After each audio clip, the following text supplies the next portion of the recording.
नमस्कार दोस्तों, आपका हिंदी साहित्य चैनल पर स्वागत है। और आज हम हिंदी साहित्य के कुछ महत्वपूर्ण प्रश्नों के बारे में चर्चा करेंगे।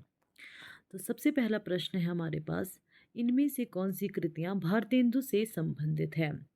ऑप्शन है हमारे पास सुलोचना, मदालसा, दिल्ली दरबार दर्पण और हिंदी नवरत्न। तो इनमें से सुलोचना, मदालसा, दिल्ली दरबार दर्पण ये तीनों ही हमारे भारतेंदु हरिश्चंद्र की कृतियां हैं। तो जिसमें से अगर हम बात करेंगे ऑप्शन नंबर ए, ये सही हो जाएगा। Option number A 1, 2, 3 Sulochana, Madalasa और दिल्ली दरबार दर्पण। प्रश्न नंबर 2 है, परदेशी वस्तु और परदेशी भाषा का भरोसा मत रखो, इस कथन का आशय है। इस कथन का क्या आशय है? पहला है ऑप्शन हमारे पास स्वदेशी अपनाओ, विदेशी।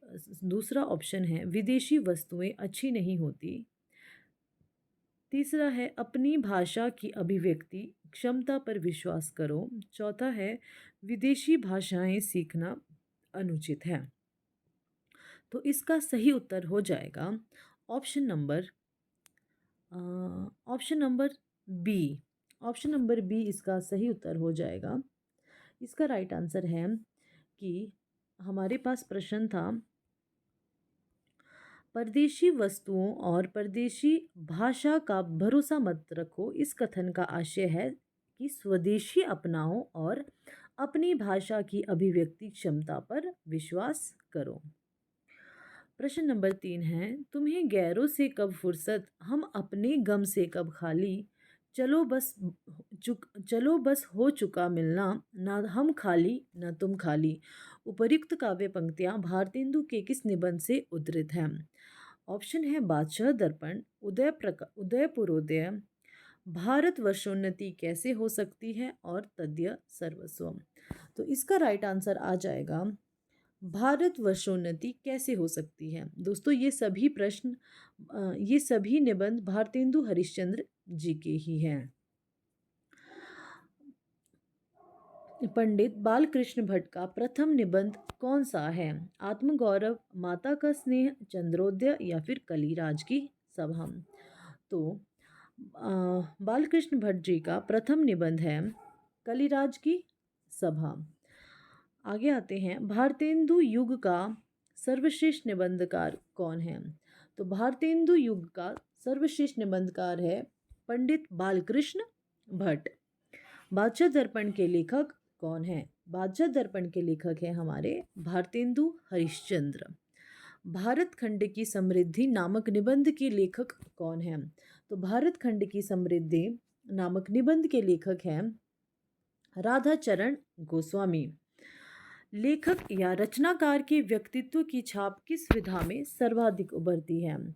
तो लेखक या फिर रचनाकार के व्यक्तित्व की छाप निबंध विधा से सर्वाधिक उभरती है।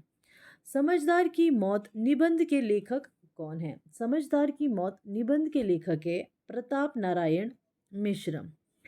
भारतेंदु जी के किस निबंध को विचार परक निबंध और साहित्य लोचन दोनों विधाओं में रखा जा सकता है? तो भारतेंदु जी का एक नाटक नाम से एक निबंध है, वो हमारे निबंध भी है और साहित्य लोचन दोनों, आलोचना भी है और निबंध भी है, नाटक भारतेंदु हरिश्चंद्र का। हिंदी के प्रारंभिक निबंधों को गद्य प्रबंध किसने कहा है? तो हिंदी के प्रारंभिक निबंधों को गद्य प्रबंध आचार्य रामचंद्र शुक्ल जी ने कहा है। इनमें से किन कृतियों का संबंध महावीर प्रसाद द्विवेदी से है? तो महावीर प्रसाद द्विवेदी की कौन सी कृतियां हैं? विचार विमर्श, सच्ची वीरता, रसज्ञ रंजन या फिर अतीत स्मृति। तो विचार विमर्श, रसज्ञ रंजन और अतीत स्मृति ये तीनों ही महावीर प्रसाद द्विवेदी जी के कृतियां हैं, जबकि सच्ची वीरता अध्यापक पूर्ण सिंह जी का निबंध है। तो इसमें ऑप्शन नंबर 1, 3 और 4, ऑप्शन नंबर सी इसमें सही उत्तर हो जाएगा। निबंध कृति खरगोश के सींग के रचनाकार कौन है? तो खरगोश के सींग निबंध प्रभाकर माचवी जी का है। इंडिकेट बनाम सिंडिकेट निबंध के लेखक कौन हैं? तो इंडिकेट बनाम सिंडिकेट नामक निबंध के लेखक सुदर्शन मजीठिया जी हैं। तुम चंदन हम पानी के लेखक कौन हैं? तो तुम चंदन हम पानी के लेखक हैं विद्यानिवास मिश्र जी। अब आगे आते हैं। अब प्रश्न नंबर 16, भोला राम का जीव किस विधा की रचना है? तो भोला राम का जीव निबंध विधा की रचना है। वैष्णव की फिसलन का लेखक कौन है? तो वैष्णव की फिसलन का लेखक है हरिशंकर परसाई। भारत में प्रगतिशील साहित्य की आवश्यकता किसका निबंध है? तो भारत में प्रगतिशील साहित्य की आवश्यकता निबंध है डॉक्टर शिवदान सिंह चौहान जी का। वाद विवाद और संवाद किसकी रचना है? वाद विवाद और संवाद नामवर सिंह जी की रचना है।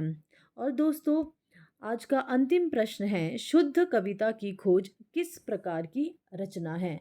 तो शुद्ध कविता की खोज निबंध संग्रह है। धन्यवाद दोस्तों।